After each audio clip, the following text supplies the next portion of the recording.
and welcome to How to Deal When the Shit Gets Real podcast. I'm Rietta. And I'm Connie. And today we are here with James Scott. So James, how do you deal when shit gets real?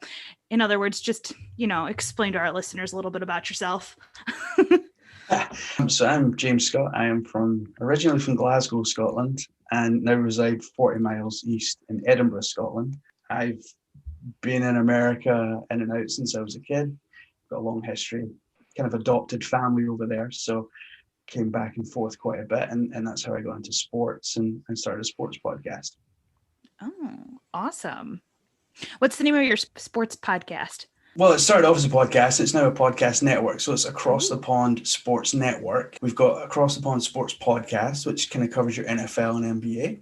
And then we've got Across the Pond NHL Podcast, which is dedicated to the NHL. And Across the Pond MLB Podcast, which actually just launched this week.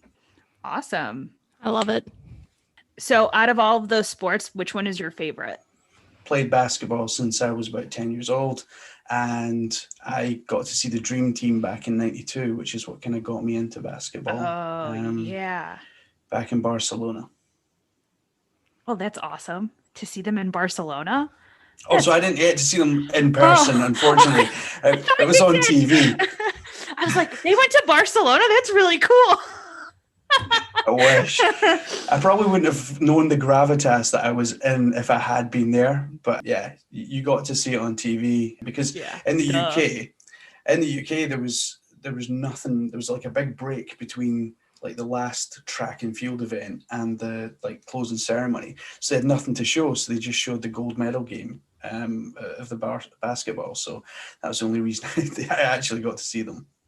Oh, yeah, that makes sense. I was like, really? That's so cool. I mean, it's still cool watching it on TV too, but I was like blown away. I was like, whoa.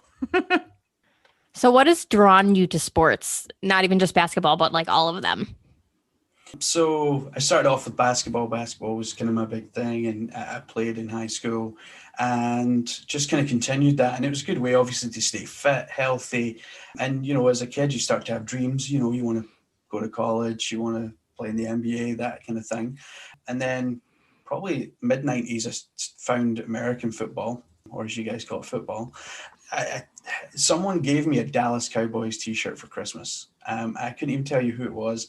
And I was kind of like, well, they'll be my team then. So I just started supporting the Cowboys from there. And then a few years ago, I got to go to, my parents live in the Bay Area. So they took me out to the Oakland Coliseum. So I got to see my very first baseball game with the Oakland A's. And since then, I've just decided that they would be my team since they were the first team I've seen live and in person.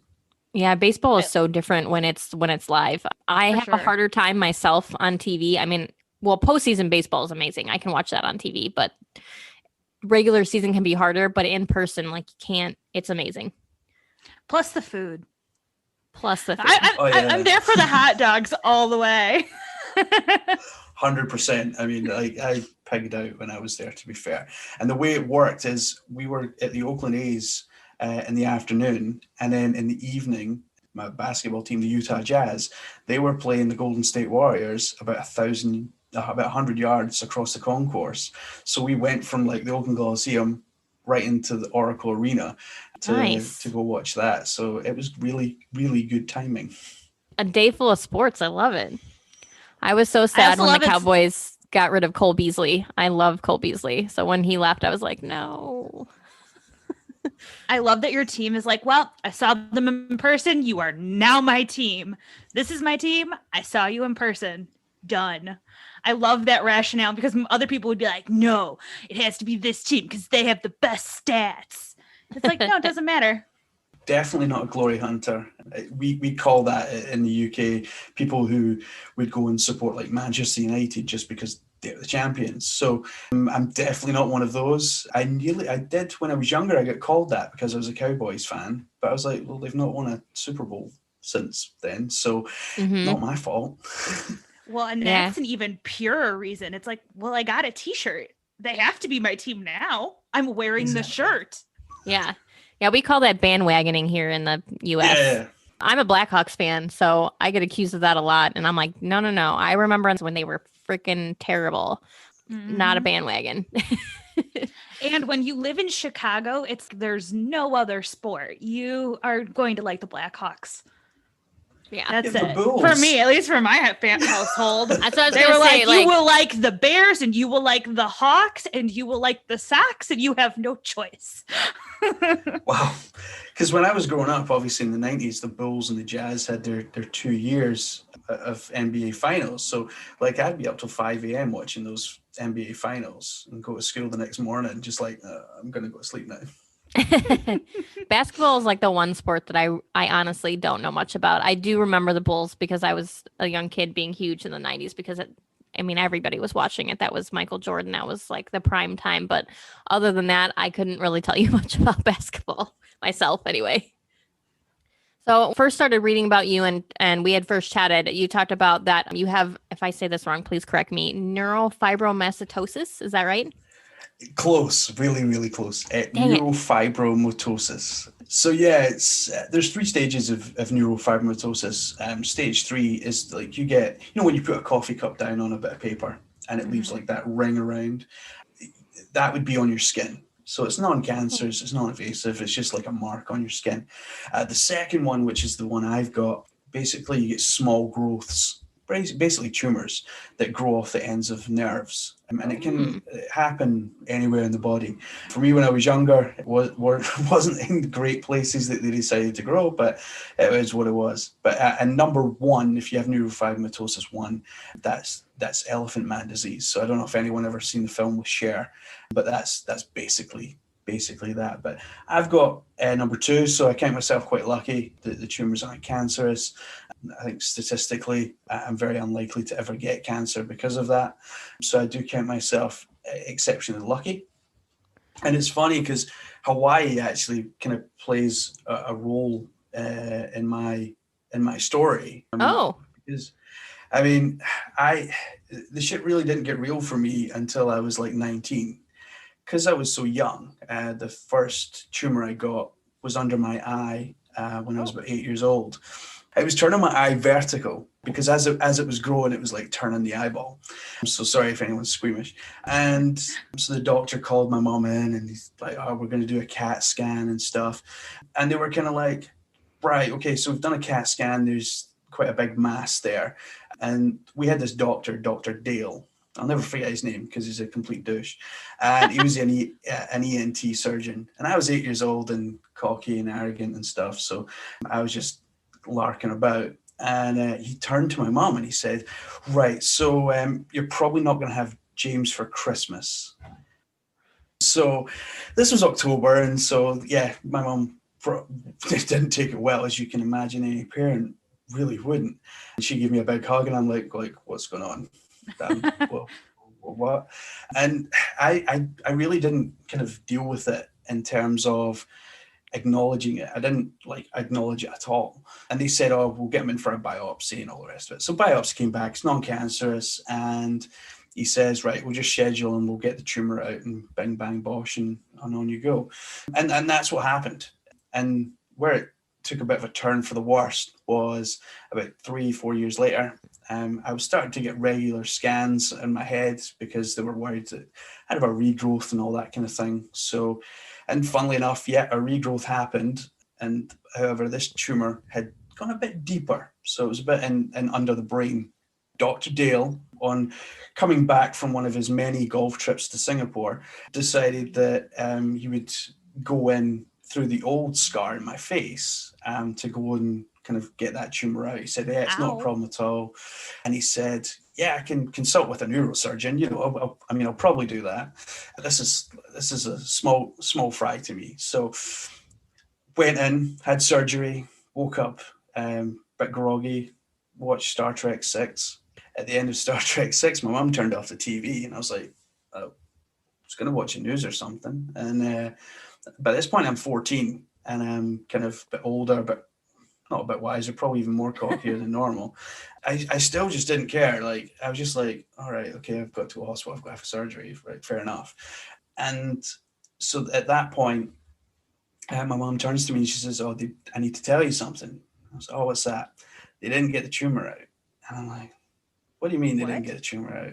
Yeah, Dr. Dale didn't get the tumor out. I was like, well, where Dr. is Dick. he? Yeah, well, yeah. Sorry. I just keep on hearing Dr. Dale, and I'm like, yeah, Dr. Dale Dick. It's funny, I'm pretty sure that's what my mom used to call him.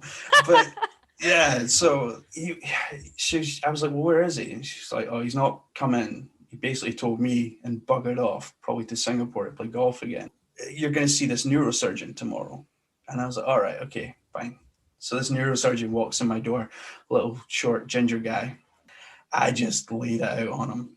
Like, I was just so angry. And I think I was more angry that the other doctor had just left my mum to tell me instead of him coming in the room and kind of saying. So I just laid it on him, and he took it.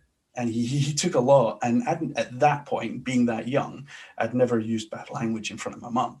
So, yeah, she heard a lot that day as well. And you know what? She never hit me once. I was like, I kept thinking, yeah, because she feels the same way.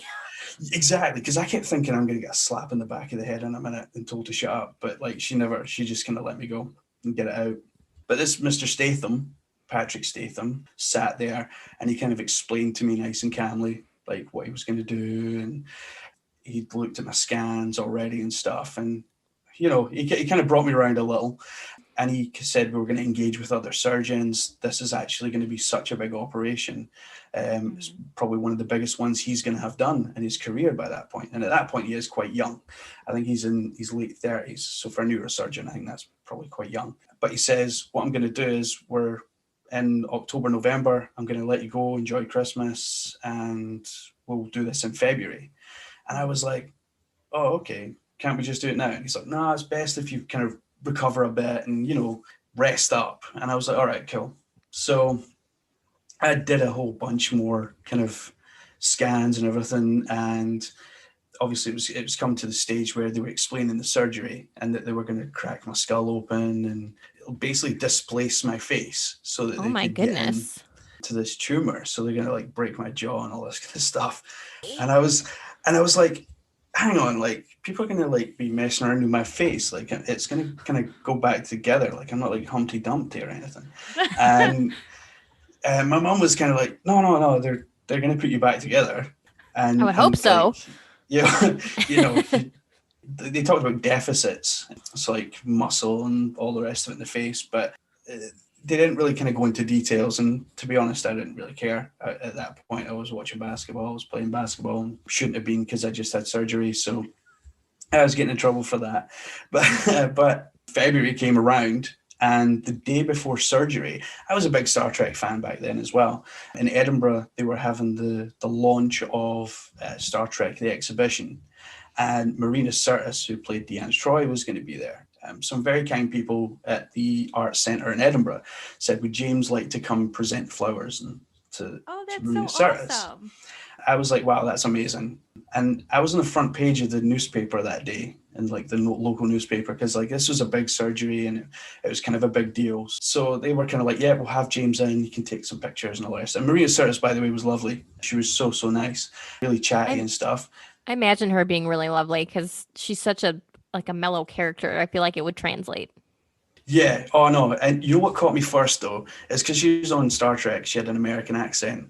And as soon as she started talking, because she's from London, I was like, it totally threw me off. You were like, I was like, that's not Councillor Troy. Who's this? This is like an imposter. Said for me, thanks, because this is weird. Yeah, this is so weird.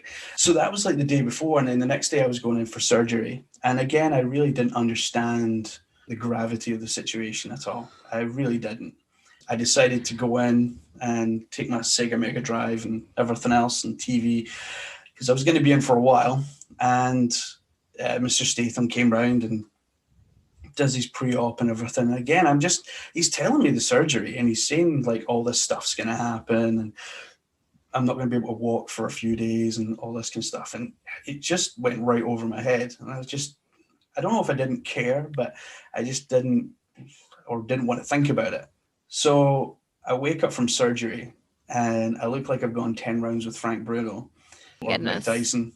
It was weird because I was on morphine and you're on like really high doses, like I can't even remember the first kind of week.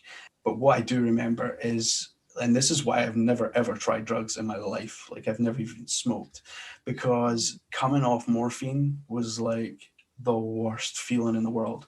Like the surgery was easy in comparison to coming off the drugs. So And you were only on it for a week? And I was on high doses, but I was only on it for a week. Like I was on adult doses at 14. So it just shows how strong it is, though. Even though you were on high doses, that's still it only took a week for it to have that kind of effect on you. Yeah, I had to go through like a withdrawal, and they kind of weaned me off it and stuff. So yeah, it was pretty. And I was in a controlled environment, like I was in a hospital. So yeah. The surgery itself, though, was only supposed to last about 13 hours. But Mr. Statham managed to do it in 8. That's managed impressive. to leave me with a nice scar that goes right across the top of my head from ear to ear. 58 staples, a couple of stitches because they'd taken a bit of my ear off as well, just for good measure. And so I was kind of like, wow, this has been fun. And like I remember going to the bathroom, like one of the first things I remember, and this is probably a week after surgery, is I go to the bathroom and the nurse says, will you be all right going yourself? And I was like, yeah, I'm fine. And I was on an adult ward, so I had a room to myself. But I went into the bathroom or the restroom, and there's a mirror there. And at this point, I've not seen myself. And I saw myself, and I just about passed out because I was like, well, that's not me facing me. Because I was unrecognizable just with the amount of bruising and everything else and swelling. That had to be terrifying. I immediately thought elephant man disease because that's what they'd been talking about before. And I was like, oh, that's what it looks like. It doesn't, thankfully. And I went through, obviously, rehab and stuff. And I was very fortunate to have Mr. Statham. And I still see Mr. Statham today. This was 25 years ago now. So I was very, very lucky to have Mr. Statham as my neurosurgeon, and he had kind of brought me through what was a very traumatic surgery, and he always kind of made sure I was okay and all that kind of stuff. But it wasn't until I got a bit older, you start living your life and you leave school and you get a job and all this kind of thing. I don't know if you guys ever watched ER back in the 90s. Being from Chicago, I'd imagine. Yeah. So I watched Dr. Green. Like, he was one of my favorite characters. Him and Carter were like my favorite characters. And Dr. Green had a brain tumor. Mm-hmm. It was cured and he was fine and everything else. And then a couple of seasons later, or a season and a half later, he had another tumor in the brain. And I was like, wow, that's really weird. He's got another tumor. They went through a whole storyline of him kind of going, and like everyone knew, I think he was leaving at the end of the season anyway, and that this was his kind of farewell. He went to Hawaii with his daughter in the last episode, and he was basically saying his goodbye for whatever reason. I have absolutely no idea why. It just hit me, and like reality really kind of set in, and that's like the moment that kind of shit got real for me, because I was like, oh crap, I've had all these surgeries. I've like had this happen and that happen, and I've not really, like, I could have died. And that was the kind of reality. It really kind of sunk in how thankful I should be to be alive, because here's a guy who, he's a TV character, but at the same time, if that's probably has happened, and he's there in Hawaii, he's on the beach, and he's effectively saying goodbye. And that got really real for me. I started to kind of look for answers somehow. You look at religion, religion wasn't for me though. You look at like sports, and I kind of probably got deeper into sports because, I maybe didn't want to think about the bad stuff. And that's when it kind of came rushing back to me, because when I had been younger, my mum had sent me to a psychologist because she was like, or a psychiatrist, because she was like, something not right here. James isn't dealing with all these surgeries. He's just moving on. He's dealing with it. Yeah. And so I would sit down with these psychiatrists, and I'd just beat them because I'd be like, oh yeah, man, I just like compartmentalize it. I just, got a problem, deal with it, move on. And psychiatrists would buy it because they're stupid. So I just kind of went on like that. But from that point, like there was definitely a build-up in me of anger, not resentment, but kind of release of kind of this reality that I really could have died, and it really kind of affected me. Even though like I knew I didn't have cancer and I was very lucky, I kind of felt like I'd kind of taken the piss about it. It really probably wasn't a good, and even in my work life at that point, like I was like a dumb 19-year-old kid who was just messing around. And I decided at that point I would kind of change, become a bit more of an adult. I got like a proper girlfriend who I'm now married to. And wow. I just decided that to do something with my life, so it was actually worth something rather than just kind of winging it, which is pretty much what I did. I just kind of, when you turn 18 in Scotland, I don't know what it's like everywhere else, but in Scotland, you go to the pub and you drink and you kind of fool around with your friends and you mess around and stuff. And that just wasn't a lifestyle that was going to be sustainable. Not if I wanted to have a long life, but drinking and all the rest of it just isn't going to sustain you. And your friends are only going to be along for so long before they kind of start dropping out as well. So like I'd go on like 3-4 day benders and just drink. And it wasn't that I was an alcoholic. It was just, that's just what I did. Yeah, and you're being a teenager. Yeah. And it was very easy for me to stop.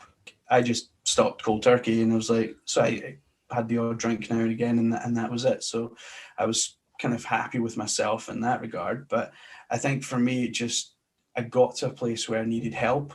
Mm-hmm. And I didn't want to see a psychiatrist because I knew that they were full of BS.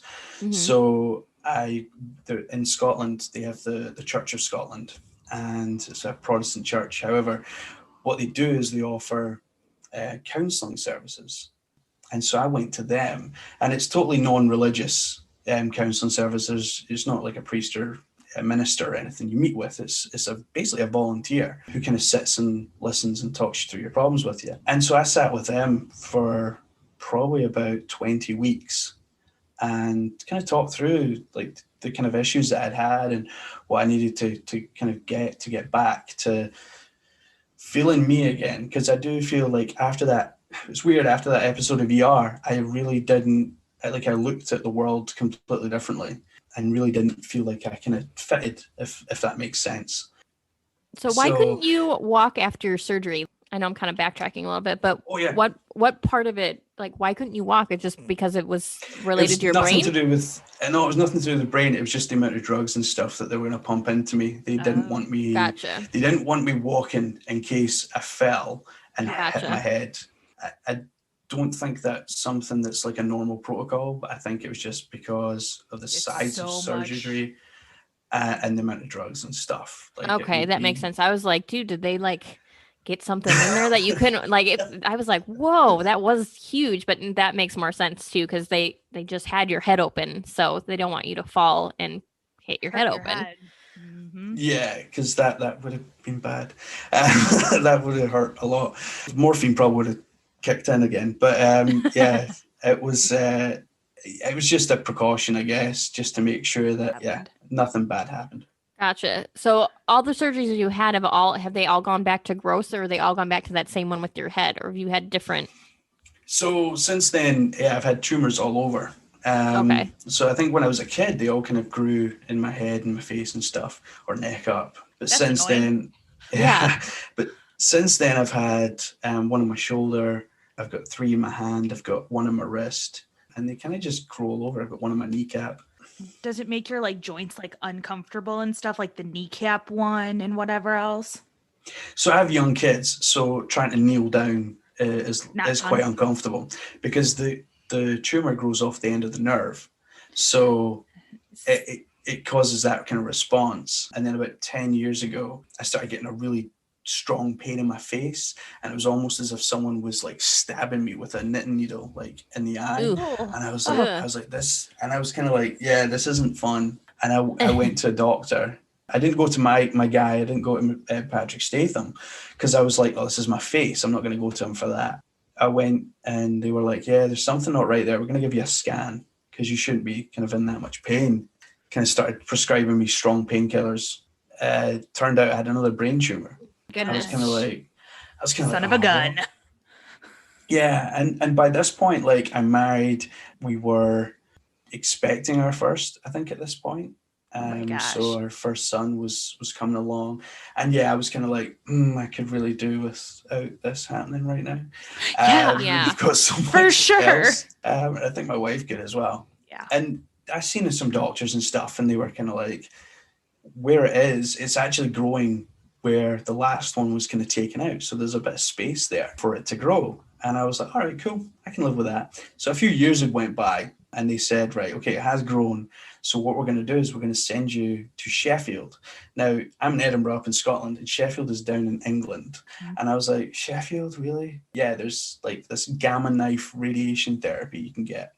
Where basically, instead of pumping me full of radiation for months with like a chemotherapy or radiation therapy, it was a laser. So I went down there for a day. They shot my head with a laser in this machine. They were just kind of were like, yeah, that'll shrink it now. It won't. That's cool. It won't completely get rid of it, but you'll see some shrinkage. After the first 2 scans, it was like it only went down like a little bit, and I was kind of disappointed. I was like, went through all that for not much.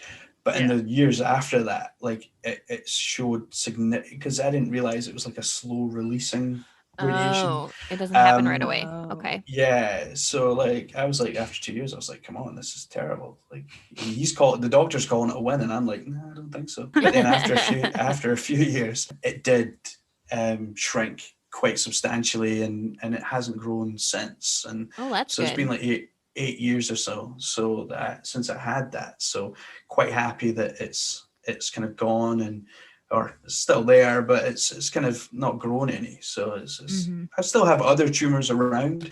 There's some tumors hanging around, you know how it is. And with them, they only get taken out if they bother me. Just going to ask that. So you don't get them all removed. You only get them removed if you basically have to. Yeah. So basically, I just say to Mr. Statham, let's get rid of that one because it's bugging me. Like there was one on my shoulder blade, and obviously when you lie down in bed, I was lying flat on my back, and like the pain was just like going through me. So like that one got pulled out. I had one on my scalp that got pulled out, and then it was a few years ago. I was just had a regular checkup with Mr. Statham. He says, "Oh, any of the tumors bothering you?" And I was like, "Actually, the one under my arm is really bothering me because the kids, like when I'm toy fighting with them or throwing them around or anything, for whatever reason, like they just keep hitting it every time, and it just sends shooting pains right down my hand." And he was like, "Oh yeah, I'll get that one out. We'll do that next Tuesday." Sorry, we'll do that. He's like, "Yeah, I'll just do it. It's fine." I was like, "Sorry, it's under my arm. You realize that?" He's like, "Yeah." I was like, "Yeah, but you're up here, your head, and this is arm. This is not like a bit below your pay grade." Wrong body part. Exactly. I was like, "It's a bit below your pay grade," and he's like, Nah. I've known you for this long. I can do this one for you as well." So, and that's kind of the relationship that me and him have had since I was a kid. When you've known him that long, I mean, you kind of get to know each other. Exactly, and like he's kind better than Dr. Douche. Well, exactly. He's probably still in Singapore playing golf, but there's always been a joke about him in Singapore, and I don't know where it came from. I think my mum started it, and I don't know if it was because he was in Singapore or something. But so I have a question going back to the ER episode. Did the doctor going to Hawaii made you want to go to Hawaii or like travel or anything like that? Or was it kind of the opposite? No, he went there to say goodbye. I'm definitely not doing that. No, I'd say I wanted to go to Hawaii. I still do. Hawaii is a beautiful place. I think at that point, I was like, I'd said to my mom, like, I want to go to Hawaii. And she was like, why? You've never wanted to go there before? I was like, yeah, but they've got a Sheraton, you can surf, you can kind of do stuff, and you can get a nice beach house. that you can kind of just have your own private beach for. Obviously, that's probably not reality, to be fair, but... Can we switch? Because I want to go to Scotland. Oh yeah, we could just do what they do in the holiday. Yeah. We could just swap houses. Mm-hmm. Yeah. Oh my God, that'd be awesome. That'd be real fun. Who wants to take Chicago? No one. I guess we could work you in maybe. It's fine. So since you have had all these surgeries and you're constantly keeping track of all your tumors, how do you stay positive and optimistic through all of that? So I've kind of got back to a place where I don't think about them. Because I think if you do think about them and you do go in on yourself, it can be quite a negative kind of thing. It can quite, and yeah, so I kind of stuck to sports. Obviously at that point, as I'm getting older, family, because I've got 3 boys now. So, ooh, that's a lot. Yeah, but I feel like boys time. are way easier than girls because I know I was high maintenance. Yeah, my wife says that as well. But they're 3 boys, and thankfully we had a test done when Logan, my oldest, was born, and the condition I have isn't hereditary, so it can't be passed on. So that's good. Awesome. That's really good. That's like, a load off. Yeah, a weight lifted for sure.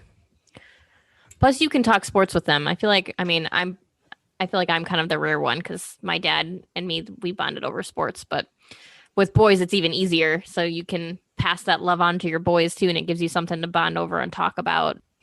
So, do you have any advice for our listeners? Any life advice, sports advice, whatever type of advice you want to give? Yeah.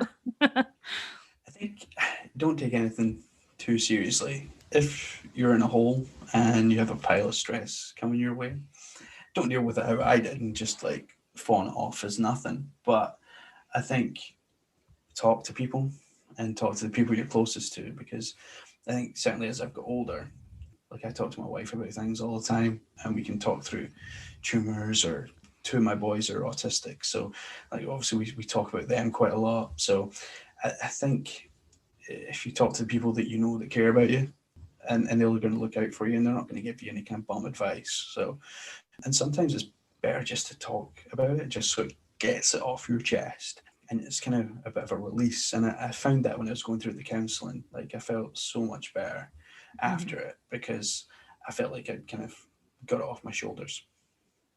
So 2 of your boys are autistic. How do you guys deal with that? I'm just curious. We already had a mom on here who had an autistic son. So now I'm like, let's compare notes. Yeah, no, I listened to that episode. And oh, yeah? And she kind of pulled on my strings a little, because I was kind of like, oh, wow. But yeah, Tina, I think her name was. Yes. Yeah. Yeah.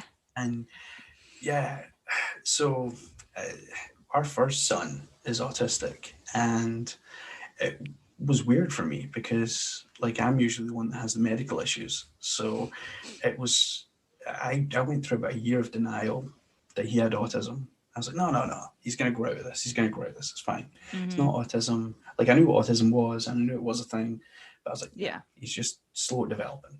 And eventually my wife kind of was like, nope, into my head it's that, autism. you know, this is reality, James. You need to kind of grow up and accept it.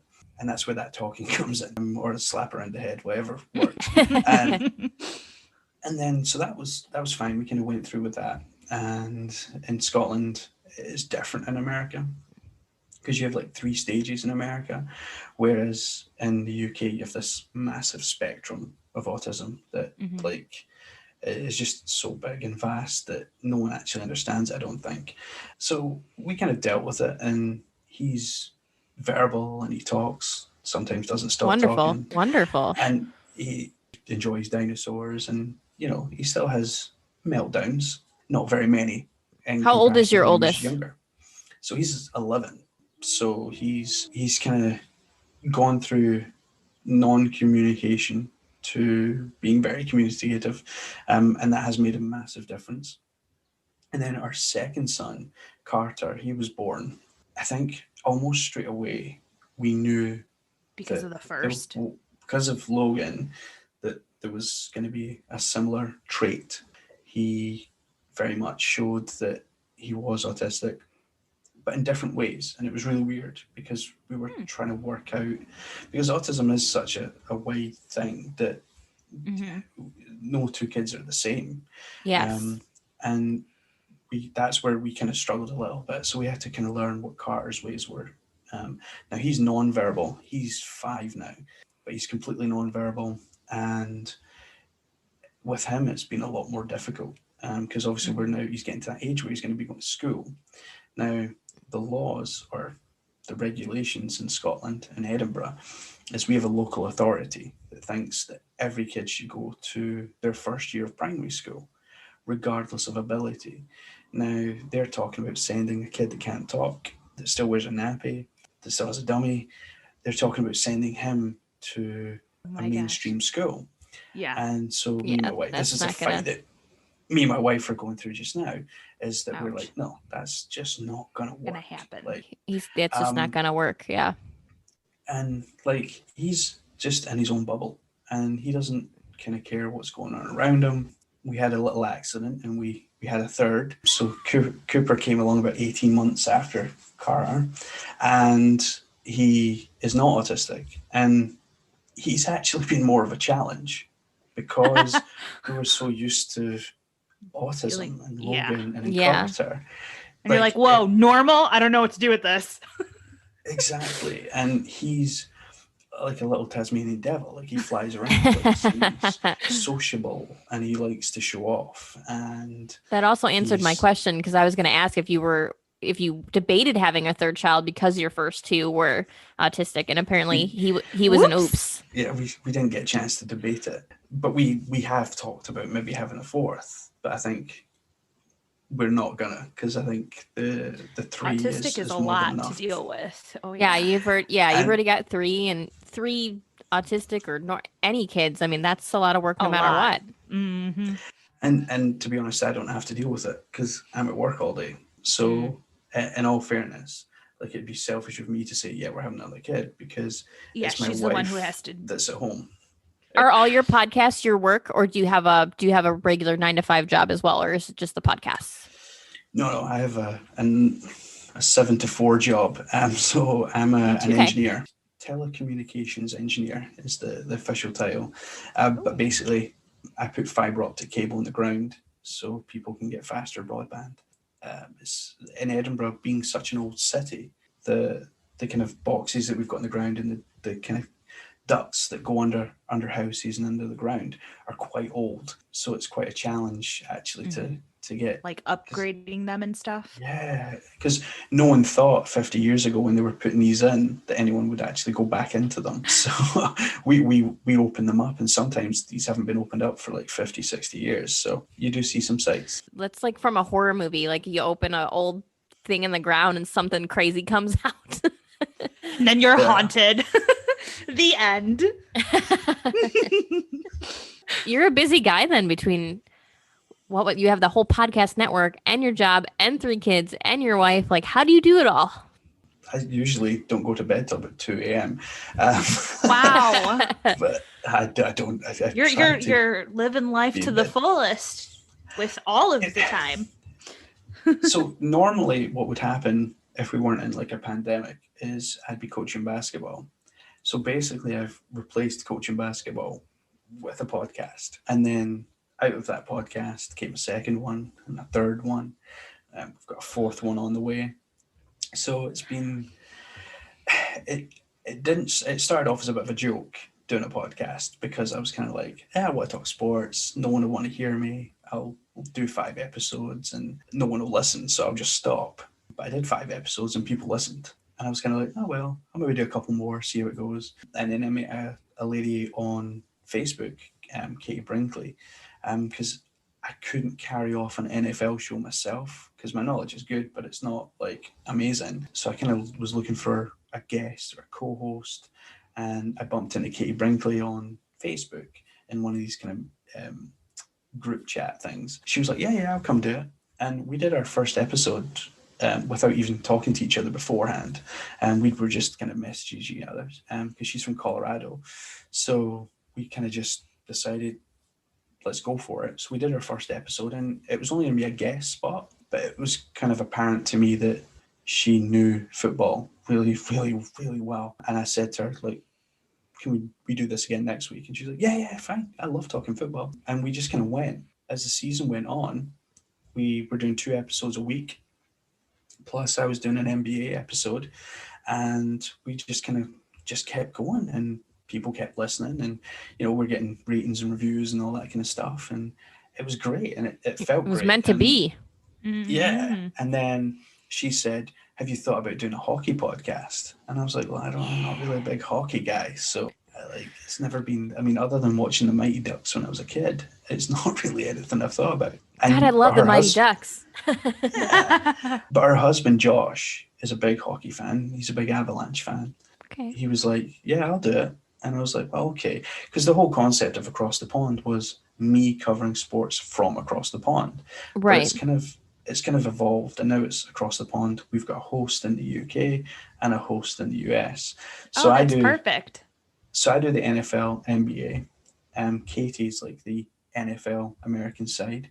And we've got Josh and Chris who do the NHL. So Josh is the American side and Chris is in England. And then the MLB, Jasha from Atlanta. He's a former baseball player. And we've got 2 girls from England, Molly and Tracy, who are going to co-host that show with them. And then I've got Across the Pond WNBA podcast, which we're going to launch probably towards the end of April. So amazing. We've managed to get a former WNBA draftee to co-host that with me, because I like basketball. I've been following the WNBA for the last few years, so it's kind of a project that I wanted to take on. Like I say, I mean, we've got a website, we've got kind of everything going. So it kind of, the girl who does our voiceovers is from Chicago as well. So it kind of made sense that, you know, I just keep going. I love it. Until people stop listening, and people haven't stopped listening yet. So I'm just going to keep going. And that was your sign that it was something that you were meant to do. Like, I'm a big believer in universal signs. So it was just your sign that you were meant to podcast. And it's weird because I've like never done any kind of media ever, let alone sports media. So for me, it's been a bit of a learning curve. But, you know, managing to get guests on and stuff is something that I thought would be impossible. But I've managed to get Kerith Burke of the Golden State Warriors to come in. She's a sideline reporter for them. Niall Campbell. And we've had Ian Mendes from The Athletic. So that's awesome. Done really, really well at getting some pretty decent guests. I think the next level is obviously players. That's probably something that will just come with time as well. And this is the thing, I don't have like any ego or anything. So I think I'm probably best to do this because of that. Because I think I've seen a lot of networks and a lot of podcasts where people have, you know, a bit of an ego. It kind of puts people off. The fact that we've had guests return to us and come back and do episodes time and again, like Jenna Harner, she did her 3rd episode with us just last night. It's not released yet, but she had done 2 NFL shows with me and Katie. And then last night she did an NHL show with Josh and Chris. So even she was crossing over to another podcast, which was great. That's so fun. I think your Scottish accent helps too, because I could listen to it all day. I know, right? That's where we got all our American listeners from. Just me talking. They're like, we just want to hear the Scottish accent. I don't know anything about basketball, but I'm listening. I feel like the same way about our podcast. We don't have the ego, so it's like, we'll just keep doing it, and hopefully we keep getting listeners. That's my personal point of view. Like, Rietta is more in it for, no, let's get this thing rolling. I want more listeners. This is my job, and I'm like, cool. I'll be here interviewing people. Sounds good. No, I'm more just like, I ask anybody I can. Like, if somebody, the worst people can do is say no. So I'm going to, if I think somebody is interesting and I think they'll be a fun guest, I'm going to ask them. And if they say no, they say no. And it is what it is. That's the funny thing. Like, I've had a no before. I've only had one no since I started. She was working for Sky Sports NFL. And about 2 months after she said no, she had posted on Instagram saying she was bored because of lockdown, because we went back into lockdown after Christmas. So I messaged her and I was like, you said you were busy before. Do you fancy now you're bored? Podcast now? Yeah. Exactly. I didn't put it like that. That was a lot more. I know. I know you didn't say that. And she messaged me back straight away. Yeah, no problem. So because I kind of being polite about it and not being a douche, like that she was happy to come on. Yeah. And if you're ever interested, I don't know if it would interest you or not. My uncle actually used to play for the Vikings back in the 70s. Right. So if you want an old school player, I can definitely ask him. And again, worst he can do is say no, but he's a fun guy. My mom still has the purple Vikings jacket he gave her. Yeah. He's so much fun. And actually his son, my cousin, played for the Broncos as well. It runs in the family. They're big dudes. Really, I can hear if Katie's going to listen to this, because Katie's a big Broncos fan. Katie's going to be like, what's his name? Who is he? Ben Hamilton. He was a linesman, so it's not going to be like, he's not like a running back or anything. He's not going to be super well known. But I mean, if she knew the Broncos well enough. Katie will still know. Yeah. Yeah, he played for them for 10 years, so. Wow. And you know what? In the NFL to play 10 years, that's some pretty good going, because those careers do not last long. Yeah, and he actually had a pretty good concussion, and I think it was only a few years after that he was like, and he's got 5 kids, so he's like, I'm done. He's a high school math teacher now. Wow, that's a turnaround. Yeah. It is. Yeah, well, he's very different job. He's got a degree in like electrical engineering, so he's very, very intelligent. A lot of these footballers are, because they're made to go to college beforehand, and that's where UK sport falls down. UK sport, you start playing when you're 16, you turn pro. Yeah. Wow. You don't go to college, you don't go to university, you play sports. Whereas in the States, it's a lot more sensible. They send you to it's probably the only college. time somebody would say that. Us being sensible? I'm just kidding. But it's true, and like Dennis Rodman could have been a doctor. And for me, when you look at him, obviously when he was playing in the 90s, he had the green, purple hair and all the rest of it. You're like, what, that guy could be a doctor? But he was intelligent. There was no doubt about it. And he very much so. Did pre-med when he was in college. So I'm definitely going to be listening to the hockey podcast, because I run an all-women's fantasy league. We've been doing it for, I think 8 years now, and we love it. It's so much fun. So that's my sport, that and baseball. But we've just started Across the Pond MLB as well. So that the first episode kind of came out this week, and it was really just an intro to them. And then next week they're going to kind of hit the ground running and keep going. Have to listen to that for sure too. Actually, the guy I went to high school with is the announcer for the White Sox.